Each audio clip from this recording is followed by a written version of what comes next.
ഓടിച്ച് കടന്നുപോയാൽ ചിലപ്പോൾ നാളെയോ മറ്റന്നാളോ സീറ്റ് ജാഥ കടന്നവരും ആ ജാഥയിൽ അവർ പറയും ഈ വിലക്കയറ്റത്തിനൊക്കെ കാരണം കേന്ദ്രമാണ്. വളരെ വളരെ വിനീതമായി നമുക്ക് കേരളത്തിലെ പ്രബുദ്ധരായ ജനതയ്ക്ക് ചോദിക്കാനുള്ളത്, കേന്ദ്രത്തിന്റെ പഴിചാരി നിങ്ങൾ മുന്നോട്ട് പോവുകയാണെങ്കിൽ പിന്നെ നിങ്ങൾ എന്തിനിവിടെ ഭരിക്കുന്നു? കേന്ദ്രം തന്നെ കേരളം വെച്ചാൽ പോരെ? മംഗലാപുരത്ത് 8 രൂപ 50 പൈസക്ക് അരി കിട്ടുന്നു. പാലക്കാട്ട് കേരളത്തിന്റെ ഭാഗമാണ്. പാലക്കാട്ട് 42 കിലോമീറ്റർ പോയാൽ കോയമ്പത്തൂരിലെത്തി അവിടെ 2 രൂപ 50 പൈസക്ക് തമിഴ്നാടിന്റെ മുഖ്യമന്ത്രി കരുണാനിധി അരി കൊടുക്കുന്നു. നമ്മുടെ കേരളത്തിൽ മാത്രം 20-22 രൂപ 1 കിലോ അരിക്കുണ്ട്. എന്റെ തൊട്ട് മുന്നിൽ മുസ്ലിം ലീഗ് ആഫീസിന്റെ താഴെ അനാഥ കച്ചവടമാണ്. പറങ്കിക്കും അതുപോലെ തന്നെ മുളകിനും അതുപോലെ തന്നെ പച്ചക്കറി സാധനങ്ങൾക്കും തക്കാളിക്കും മുളകിനുമുള്ള വില ഒരു സാധാരണക്കാരന്റെ ജീവിത സംവിധാനം ജീവിത ബജറ്റ് ആകെ താറുമാറാക്കിക്കൊണ്ട് ഒരു ഉത്തരവാദിത്വവുമില്ലാതെ പൊതുവിതരണ മേഖലയിൽ ക്രിയാത്മകമായ ഒരു പദ്ധതി ആവിഷ്കരിക്കാതെ വിലക്കയറ്റം കൊണ്ട് ജനങ്ങളെ ഇങ്ങനെ പൊറുതിമുട്ടിക്കുകയാണ്. എന്തു പറയുമ്പോഴും കേന്ദ്രം കേന്ദ്രം എന്ന് പറഞ്ഞ് പഴിചാരി രക്ഷപ്പെടുന്നു. കേരളത്തിന്റെ ചരിത്രത്തിൽ തുല്യതയില്ലാത്തവണ്ണം വിലക്കയറ്റം കൊണ്ട് ജനങ്ങൾ പ്രയാസം അനുഭവിക്കുന്നു. ഈ ദുരിതങ്ങളൊക്കെ അനുഭവിച്ചുകൊണ്ട് ഏതെങ്കിലും തരത്തിൽ പ്രതികരിക്കാനാവാത്തവണ്ണം അങ്ങനെ ഉണ്ടല്ലോ. ഇപ്പൊ പറയുന്നത് എന്താണ് CPM ആണ് പ്രതിപക്ഷത്തെങ്കിൽ എന്തായിരിക്കും ഈ നാടിന്റെ അവസ്ഥ? ഈ നാട് തകർത്ത് ത്വരിപ്പണമാകുമായിരുന്നു. KSRTCന്റെ ബസ്സുകൾ, കേരളത്തിലെ സർക്കാർ ഓഫീസുകൾ, കേരളത്തിലെ സർക്കാർ വാഹനങ്ങൾ എല്ലാം തകർന്ന് ത്വരിപ്പണമാക്കുമായിരുന്നു. ആ രീതിയിൽ നാട്ടിലാകമാനം ആക്രമവും തമ്മാടിത്തരവും കൊണ്ട് പ്രതിപക്ഷത്തിന്റെ കടമ നിർവഹിക്കുന്ന രീതിയിൽ CPM മുന്നോട്ട് പോകുമായിരുന്നു. ഭരണകക്ഷിയായതുകൊണ്ട് മാത്രം നിർലജ്ജമായ ഏറ്റവും ലജ്ജാകരമായ രീതിയിൽ മൗനം പാലിച്ചുകൊണ്ട് കേന്ദ്രത്തെ പരിഹസിക്കുന്ന, ലോക സാമ്പത്തിക മാന്യത്തെ പരിഹസിക്കുന്ന, അല്ലെങ്കിൽ അവരെ കുറ്റപ്പെടുത്തുന്ന, അതിനെ സ്പന്ദിക്കുന്ന രീതിയിൽ മുന്നോട്ട് പോകുന്ന CPMന്റെ നിലപാടുകൾ. ഈ നിലപാടുകൾക്കെതിരെയാണ് യഥാർത്ഥത്തിൽ കേരളത്തിലുടനീളം മുസ്ലിം ലീഗ് മാത്രമല്ല കക്ഷിയുള്ളവരും കക്ഷിയില്ലാത്തവരും എല്ലാ രാഷ്ട്രീയത്തിനും അതീതമായ ഒരു ബഹുജന മുന്നേറ്റം മനസ്സിലെങ്കിലും പ്രതികരണം ഉളവാക്കുന്ന തീവ്രമായ വികാരത്തോടെ കേരളത്തിലുടനീളം ഒരുതരം ബഹുജന വികാരം ഉണർന്നു കഴിഞ്ഞിരിക്കുകയാണ്.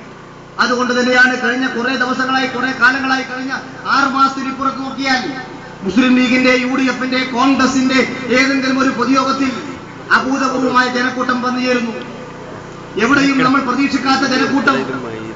അവരൊന്നും നമ്മളെ സഹകരിച്ചവർ, നമ്മളെ പിന്തുണച്ചവരായിരുന്നില്ല. ഇന്നലെ വരെ LDFന് അധികാരത്തിൽ കയറിയേറ്റാൻ വേണ്ടി നോമ്പ് നോറ്റി കാത്തിരുന്നവർ ഇന്ന് ഈ ഭരണത്തിൽ നിരാശരായി എല്ലാ രംഗത്തും എവിടെയാണുള്ളത്?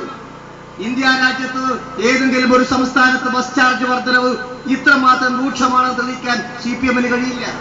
തമിഴ്നാട്ടിലും കർണാടകയിലും നമ്മുടെ സംസ്ഥാനത്തിനോട് തൊട്ടുകിടക്കുന്ന സംസ്ഥാനമാണ്. ഈ 2 സ്റ്റേറ്റിലും ബസ് ചാർജ് വർദ്ധിപ്പിച്ചിട്ടുണ്ട്. എന്നാൽ കേരളത്തിനെ പോലെ 40% വർദ്ധിപ്പിച്ചുകൊണ്ട് കഴിഞ്ഞ 4 വർഷക്കാലമായി ഇന്ത്യൻ റെയിൽവേ യാത്രാക്കൂലി നിരക്കിൽ 1 പൈസ പോലും വർദ്ധിപ്പിച്ചിട്ടില്ല. ആ സന്ദർഭത്തിലാണ് കേരളത്തിലെ ബസ് ചാർജ് വർദ്ധനവ് കേൾക്കുന്ന വീട്ടിലെ ഉമ്മമാരെ ശ്രദ്ധിക്കണം. അടുത്ത വരാൻ പോകുന്ന ബില്ല് എത്രയാണെന്ന് കണ്ടറിയണം. നിങ്ങൾ 1000 രൂപയാണ് 2 മാസം ഒരിക്കൽ കിട്ടുന്നതെങ്കിൽ വരാൻ പോകുന്ന ബില്ല് 1500-ഉം 1600-ഉം ആയിരിക്കും. 50 പൈസ യൂണിറ്റിന് വർദ്ധിപ്പിച്ചുവെന്ന് മാത്രമല്ല 200 യൂണിറ്റിലധികം വൈദ്യുതി ഉപയോഗിക്കുന്ന ഉപഭോക്താക്കൾ, വീട്ടിന്റെ ആവശ്യത്തിന് ഗാർഹിക ഉപഭോക്താക്കൾ, അവർ ഒരു യൂണിറ്റിന് 7 രൂപ 80 പൈസ നിരക്കിലാണ് അവിടുന്ന് അങ്ങോട്ട് ചാർജ്. അത് കൂട്ടിയാൽ ഇപ്പൊ 1000 അടക്കുന്നവൻ 1600 രൂപ അടക്കേണ്ടി വരും. ആ രീതിയിൽ കറണ്ട് ചാർജ് വർദ്ധിക്കുന്നു. 100 രൂപ വള്ളത്തിന് കരമടക്കുന്നവൻ, ഇവിടെ വെള്ളത്തിന് പ്രയാസമില്ല.